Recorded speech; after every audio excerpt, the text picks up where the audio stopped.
Today we're diving into one of Shakespeare's heaviest hitters, an absolute giant of a tragedy, King Lear. I mean, this is the story of a king who has it all and then loses everything. And I mean everything. His power, his family, even his own mind. And the craziest part? It all spirals out from one single disastrous decision. So yeah, how does that happen? How does a king, someone with absolute power, end up with nothing? That's the big question we're going to unpack.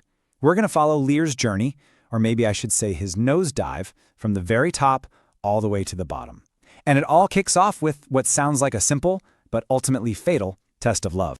All right, so here we go, the first domino. The scene opens on an old King Lear. He's ready to hang up his crown, retire. His plan is to split his kingdom between his 3 daughters. Sounds fair enough, right? Well, not so fast. There's a catch, and it's a big one. And here it is, the love test. This is Lear's terrible, catastrophic idea. He basically decides to make his daughters audition for their inheritance. He wants a public performance. He gets his whole court together and tells Goneril, Regan, and Cordelia, his 3 daughters, that they have to tell him how much they love him. And get this, whoever gives the best, most flattering speech gets the biggest piece of the kingdom. Love is suddenly a competition, and the stakes are, well, an entire country. So, how does it go? Well, you can see the difference right away. The 2 older sisters, Goneril and Regan, they just go for it. They lay on the flattery so thick you could cut it with a knife. Exactly what Lear wants to hear. But then it's Cordelia's turn. She's the youngest, and supposedly his favorite, and she just refuses. She won't play the game. She says, "I love you as a daughter should, no more, no less." For her, love isn't about gushy speeches, it's about duty, about truth, and she thinks all that flattery is just plain dishonest. You'd think a father would appreciate that honesty, right? Wrong.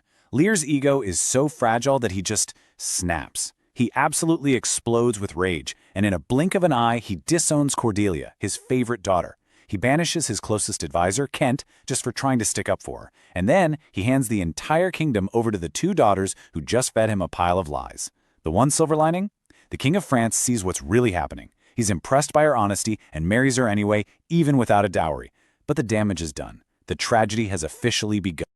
So, just as Lear's world is starting to fall apart, Shakespeare does something brilliant.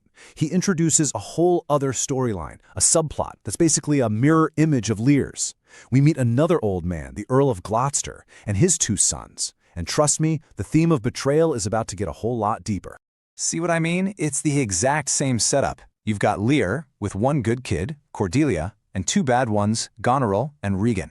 And then you have Gloucester with 1 loyal son, Edgar, and 1 who's pure trouble, Edmund. It's like a parallel tragedy. 2 fathers, both blind to who their children really are, and both about to make the exact same horrible mistake. So let's talk about this other villain, Edmund. He's Gloucester's illegitimate son, and he is sick and tired of being treated like a second-class citizen because of it. He's smart, he's charming, and he is absolutely ruthless. His plan? He fakes a letter to make it look like his good guy brother Edgar is plotting to kill their dad to get the inheritance. It's a nasty, calculated lie, and it worked. Okay, back to Lear. Things are going from bad to worse, and fast. He gave his daughters all the power, and they are not wasting any time using it against him.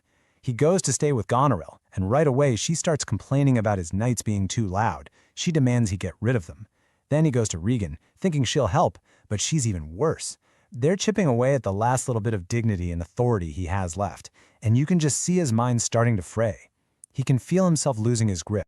And this is it. This is the point of no return. His daughters, the ones who swore they loved him more than anything, literally throw him out of the house. He's old, he's powerless, and he's now homeless, and he wanders out into the middle of a raging storm. This is where everything, the family drama, the political chaos, his own inner turmoil, it all just explodes. Just think about how fast this all happens. One night, that's all it takes. Lear is out on the heath, screaming at the storm, completely losing his mind.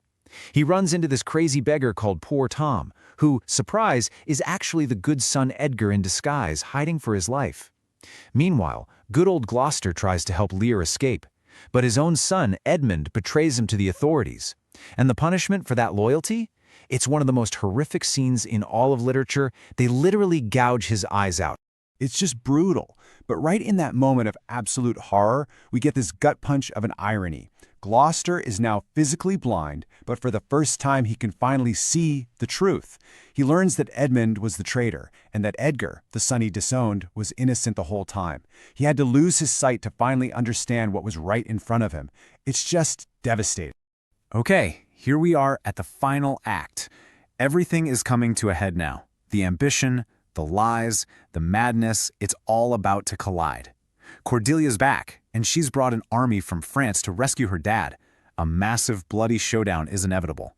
And for just a second, we get this beautiful, heartbreaking moment of hope.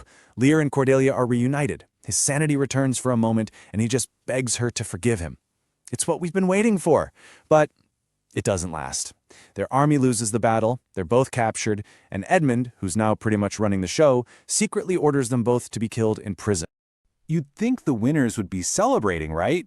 Nope, they're already tearing each other apart. While Lear and Cordelia are in prison, Goneril and Regan are locked in this toxic love triangle, both of them desperate for Edmund. Their greed just turns on itself. It's a snake eating its own tail. And then the bodies just start piling up. It is an absolute bloodbath. Regan, poisoned by Goneril. Goneril kills herself when her plans are exposed.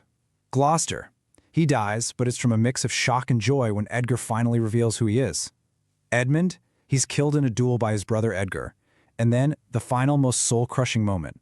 A dying Edmund confesses and tries to save Cordelia, but it's too late.